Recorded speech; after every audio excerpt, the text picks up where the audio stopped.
அகிலமெங்கும் உள்ள தமிழ் நேயர்கள் அனைவருக்கும் பரம்பரை ஜோதிடர் உங்கள் மனோ பாலாஜியின் அன்பான வணக்கம். மீனராசி அன்பர்கள், இந்த 2026 மே மாதம் கிரக பெயர்ச்சிகளால் உங்களுடைய ராசிக்கு எப்பேற்பட்ட வளர்ச்சி இருக்க போகுது அப்படிங்கிறது பற்றி தாங்க இந்த பதிவில் இப்போ நம்ம பார்க்க போகிறோம். ஃபஸ்ட் டைம் பார்க்குறவங்களா இருந்தீங்கன்னா சப்ஸ்கிரைப் பண்ணி பெல் பட்டன் அழுத்தி ஆல் ஆப்ஷன் கொடுங்க. மீனம், செவ்வாய் பகவான் உங்களுடைய ஜென்மத்தில் இருக்கக்கூடிய மாதம். 11ஆம் தேதி தனஸ்தானத்தில் தனக்காரகன் அப்படின்னா 2ஆம் அதிபதி 2ஆம் இடத்தில் ஆட்சி பலம் அடையக்கூடிய மாதம். இன்னும் சொல்ல போனோம்னா சூரியன் 2ஆம் இடத்துல உச்சமடைய போகிறார். உண்மையிலேயே அற்புதம். ஏன்னா நீங்கள் இந்த மாதத்தில் சுக்கிரனும் பார்த்தோம்னா 3ஆம் இடத்துல உங்களுடைய ராசிக்கு 3ஆம் இடத்துல ஆட்சி பலத்தில் இருப்பார். நாளில் பார்த்தோம்னா 4ஆம் பாவகத்தில், அதாவது சுகஸ்தானத்தில் பார்த்தோம்னா குரு பகவான் இருப்பார். கண்டிப்பாக இந்த மாதம் உங்களுக்கு சிறப்பான ஒரு நல்ல மாறுதலை அடையக்கூடிய மாதம். காரணம் என்னென்னா, ஜென்ம சனியிலும் அதே நேரத்தில் கடுமையான சில மன உளைச்சலை சந்தித்த மீனராசி அன்பர்கள் ரொம்ப நல்லவங்க. அடுத்தவங்களுக்கு உதவி செய்யக்கூடிய ஒரு மனசு, கடுமையான போராட்டம் குணம் கொண்ட, அதாவது ஒன்று அடையணும்னு நினச்சா அதுக்காக எவ்வளோ போராடியானாலும் சக்ஸஸ் பண்ணக்கூடிய ஒரு திறமையானவங்க மீனராசிக்காரரு. ஆனால் நம்ம திறமை வேலை செய்யலை, நம்மளுடைய உழைப்பு முன்னேற்றத்தை கொடுக்கல, பண நெருக்கடிகளை சந்திச்சிங்க, குடும்ப வாழ்க்கையிலையும் சில சிக்கல்களை சந்திச்சிங்க, நம்பினவங்களும் நம்மளை ஏமாற்றி நம்மளை காயப்படுத்தி கஷ்டப்படுத்தி இருப்பாங்க. ஆனால் இத்தனையும் பாதிக்கப்பட்டிருந்தாலும் தன்மானத்தை விட்டு கொடுக்காம முயற்சி எடுத்துகிட்டு இருக்கிறீங்க பாருங்கள். அதுக்கு கிடைச்ச அங்கீகாரம் தான் இந்த மே மாதம். கண்டிப்பாக சொல்கிறேன் பாருங்கள். 2ஆம் இடத்துல செவ்வாயும் சூரியனும் இணையக்கூடிய இந்த ஒரு காலகட்டம் நீங்கள் பேச்சு சாமர்த்தியினால் சக்ஸஸ் பண்ணிடுவீங்க. வீட்டில் தேவையான ஒரு சில வித்தியாசங்கள் செய்து முடிச்சிருவீங்க. எதை எதிர்பார்த்துட்டு இருந்தீங்களோ அடையணும், இது கிடைக்கணும், ஒரு வேலையாக இருக்கட்டும், பண வரவாக இருக்கட்டும், எதிர்பார்த்து கிடைக்காம இருந்து பார்த்தீங்களா, அது சக்ஸஸ் பண்ணிடுவீங்க. சரிங்களா? எது எப்படி இருந்தாலும் ஆரோக்கியத்தை விஷயத்தில் கொஞ்சம் கவனமாக இருந்துக்கோங்க. சரிங்களா? வண்டி வாகனம் போக்குவரத்து சம்மந்தப்பட்ட விஷயங்களில், சரிங்களா, அடுத்தவங்க கூட போகிறது, நேரங்கட்ட நேரத்தில் பிரயாணங்கள் செய்கிறது, அதிகமான பிரயாணங்களை கொஞ்சம் தவிர்த்துக்கோங்க. இது மட்டும்தான் முக்கியம். ஆனால் குடும்பஸ்தானத்தில் நல்ல விசேஷங்கள், அதே மாதிரி திருமணம் சார்ந்த ஒரு சௌபாகிய விஷயங்கள் இதெல்லாமே நடத்தக்கூடிய கமிட்மெண்ட் முயற்சி எடுத்து ஒரு டேட்டை ஃபிக்ஸ் பண்ணக்கூடிய மாதமாக இது இருக்க போகுதுங்க. சரிங்களா? அடுத்தது 3ஆம் இடத்துல சுக்கிரன் சஞ்சாரம் பண்ணிகிட்டு இருப்பாருங்க இந்த 14ஆம் தேதி வரைக்கும். அப்போது அந்த 3ஆம் இடங்கிறது நம்ம முயற்சி ஸ்தானாதிபதி, நம்மளுடைய மனசு எல்லாத்த விட, சரிங்களா, நம்மளுடைய பின் சகோதரன் சகோதரி அந்த ஸ்தானம் ஆச்சுங்களா.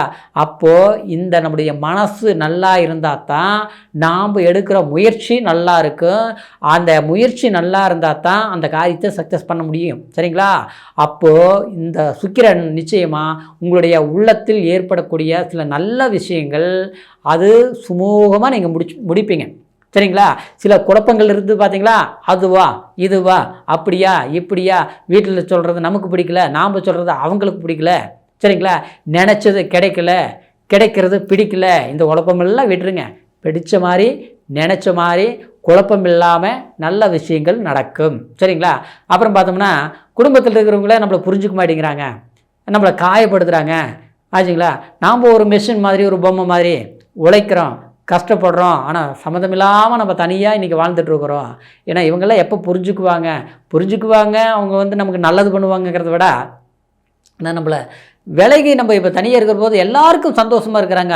இந்த உலகத்தில் சொன்ன மாதிரி எல்லா சந்தோஷங்கள் இருக்குது. ஆனால் அந்த சந்தோஷங்கள் நாம் அனுபவிக்கிறதுக்கு அந்த பாக்கியம் இருக்கணும். அதுக்கு நம்ம நேரம் நல்லா இருக்கணும். சரிங்களா? அப்போது நீங்கள் நல்லவங்களாக இருந்தாலும் ஏதோ ஒரு சூழ்நிலையினால் மீனராசிக்காரர் தனிமை, வெறுப்பு, சில விஷயங்கள் கை கெட்டி வாய் கேட்டல, அப்புறம் நம்ம நம்புறவங்க நம்மளை ஏமாற்றங்களை சந்திக்கிற மாதிரி நம்மளை காயப்படுத்துவாங்க. அப்புறம் இந்த மாதிரி பண விரயங்கள் அதிகமாகும்போது நமக்கு ஒரு தாழ்மையான ஒரு விஷயம் என்னென்னா, எல்லாமே நம்மள வந்து எதுவுமே நமக்கு சந்தோஷமாக அமைய மாட்டேங்குது, எதுவுமே கிடைக்க மாட்டேங்குது. இந்த விஷயங்கள்ல இருக்குது பார்த்தீங்களா, அதுதான் நம்மளுடைய நேரம் சொல்கிறது. அந்த நேரம் சாதகமாக இருந்ததுன்னா நம்ம சக்ஸஸ் பண்ண முடியும். அப்படி பார்த்தோம்னா இந்த மாதம் உங்களுக்கு சக்ஸஸ் பண்ணக்கூடிய ஒரு மாதமாக தான் இருக்க போகுது. என்ன, சனி மட்டும்தான் 7.5 சனி பலவீனம். மற்ற கிரக மாதக்கோள்கள் உங்களுக்கு சாதகமான காலம். 6ஆம் இடத்துல கேது. அப்போ வந்து இந்த கேது ஞானத்தையும் யோகத்தையும், 6இல் இருக்கக்கூடிய கேது ஒரு புனிதமான ஒரு பயணத்தை குறிக்கக்கூடிய அந்த சுக்கிரன் ஒரு யோகம் கண்டிப்பாக உங்களுக்கு வந்து ஒரு மாறுதல் கொடுக்கக்கூடிய சந்தர்ப்பம் உருவாகும். அப்போது உங்களுக்கு அடுத்தவங்களால் ஒரு சம்மந்தமில்லாத ஒருத்தர் நாங்கள் சந்திக்கிறோம்னு வச்சிங்களேன், அவங்களால நல்லது நடக்கலாம். ஒரு இடத்துல வேலை செஞ்சுட்ருக்குறோம், இந்த வேலை நிலைக்குமா நிலைக்காதா, வேலை போயிடுச்சு, வேலை கிடைக்குமா கிடைக்காதா, கிடைக்கும். அதாவது இருக்கக்கூடிய பிரச்சனைகளை தீர்க்க முடியும். அதே மாதிரி நம்மளுடைய குடும்பத்தில் இருக்கக்கூடிய மன வருத்தங்களும், குடும்பத்தில் இருக்கிறவங்க நம்மளை புரிஞ்சுக்குவாங்க. அது கணவனாக இருக்கட்டும், அல்லது மனைவியாக இருக்கட்டும், நம்ம பெற்ற குழந்தைங்களாக இருக்கட்டும், சரிங்களா, இல்லை நம்மளை அதாவது நம்மளே பார்த்தவங்களாக இருக்கட்டும், அப்பா அம்மாவாக இருக்கட்டும், எப்படி இருந்தாலும் சரி, ஆக மொத்தத்தில் நம்மளை, ஏன்னா உங்களுடைய நல்ல உள்ளங்கிறத விட உங்களை உதாசனப்படுத்துவங்களுக்கு முன்னால், அதாவது நீங்கள் நல்லவங்கங்கிறது மட்டும் இல்லாமல் உங்களுடைய உழைப்பு, உங்களுடைய தன்னம்பிக்கை, உங்களுடைய திறமை என்னங்கிறது மற்றவங்களை புரிய வைக்கக்கூடிய ஒரு மாதமாக இந்த மாதம் இருக்க போகுது. அதனால் எதை பற்றியும் கவலைப்படாமல் எடுத்த முயற்சிகள் சரியாக பயன்படுத்துங்க, நீங்கள் சக்ஸஸ் பண்ணிடுவீங்க. சரிங்களா?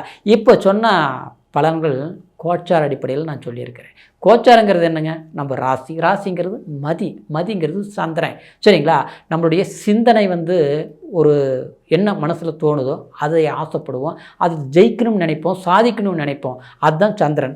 விதிங்கிறது என்ன தெரியுங்களா, நம்ம வேலை செய்கிறோம், அந்த சம்பளம், அது வந்து அதனுடைய தூண்டுகோல் நம்ம அடையணுங்கிற பாக்கியம், அதுதான் லக்னம். சரிங்களா?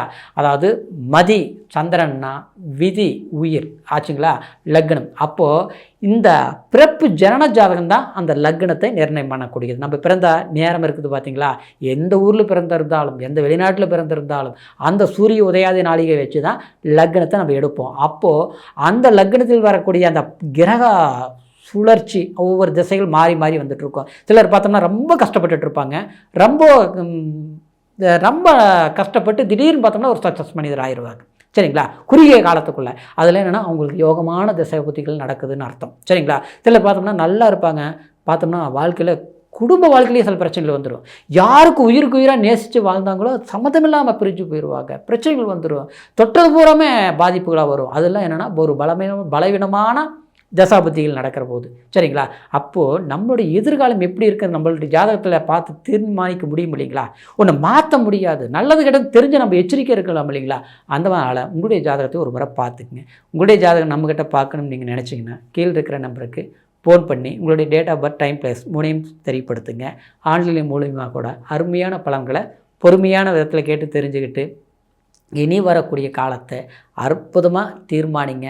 சிறப்பாக மீனராசி அன்பர்கள் எதிர்காலத்தை சிறப்பாக செல்வாக்க மகிழ்ச்சியோட வாழ்க்கையாக உங்களுக்கு அமையும். மீண்டும் அடுத்த பதிவில் உங்களை சந்திக்கும் வரைக்கும் நன்றி, வணக்கம்.